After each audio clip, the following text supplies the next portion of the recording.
మేం హీరోలం, ఏం చేసినా చెల్లుతుంది అనుకుంటే పొరపాటే. కాలం కలిసి రాకపోతే ముఖ్యమంత్రులే జైలు పాలైన దేశంలో ఉన్నాం మనం. అలాంటి ఆఫ్టర్ ఆల్ హీరోయిన్తా. చట్టం ముందు ఎవరైనా ఒక్కటే. చాలా సార్లు ఇది ప్రూవ్ అయింది కూడా. కన్నడ హీరో దర్శన్ విషయంలోనూ ఇదే నిరూపితమైంది. గతేడాది కర్ణాటకలో జరిగిన రేణుకస్వామి అనే వ్యక్తి హత్య కేసు దేశవ్యాప్తంగా సంచలనం సృష్టించింది. సొంత అభిమానినే దారుణంగా చంపేశాడు దర్శన్.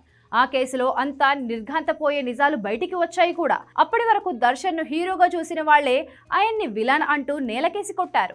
రేణుకస్వామి మరణాన్ని సినీ ప్రియులు అంతా ఈజీగా మర్చిపోలేరు. సినిమాకు మించిన ఎన్నో ట్విస్టులున్నాయి ఈ కేసులో. సొంత అభిమానిని పిలిపించింది, మరీ మర్డర్ చేయించిన అభియోగం మీద కన్నడ స్టార్ హీరో దర్శన్, ఆయన ప్రియురాలు పవిత్ర గౌడని 2024 జూన్ 11న అరెస్ట్ చేశారు పోలీసులు. ఎన్నో మలుపులు తిరిగిన తర్వాత ఇందులో ఈ ఇద్దరు దోషులుగా కూడా ప్రూవ్ అయ్యారు. 7 నెలలకు పైగానే ఈ కేసులో జైల్లో ఉన్నాడు దర్శన్. చివరికి కర్ణాటక హైకోర్టు ఈ ఇద్దరిని చాలా కండిషన్స్ మీద డిసెంబర్లో బెయిల్ మంజూరు చేసింది. అప్పటి నుంచి దర్శన్ ఇంట్లోనే ఉంటూ అప్పుడప్పుడు షూటింగ్ చేసుకుంటున్నాడు. తనను కలుసుకోవడానికి వచ్చిన అభిమానులతో ఫోటోలు దిగుతున్న వీడియోలు సోషల్ మీడియాలో వైరల్ అయిపోయాయి. ఆగిపోయిన షూటింగ్స్ కూడా త్వరలోనే మళ్లీ మొదలు పెడతారనే వార్తలు వస్తున్న సమయంలో దర్శన్ను మళ్లీ బ్యాడ్ టైం వెంటాడింది.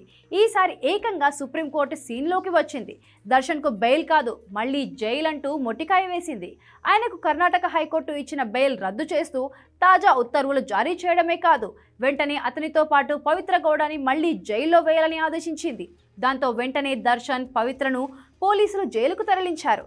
కారణాలు ఏమైనా ఉండొచ్చు, కానీ ఇలాంటి వ్యక్తులు బయట ఉండడం మంచిది కాదని సుప్రీంకోర్టు తేల్చి చెప్పింది. రేణుకస్వామిని చంపడం కాదు, మాట్లాడదాం అని పిలిపించి రేకుల షెడ్డులో అతి దారుణంగా హింసించి చంపేశారు. ఈ కేసులో పోలీసులు కూడా నిర్ఘాంతపోయే నిజాలు బయటికి వచ్చాయి.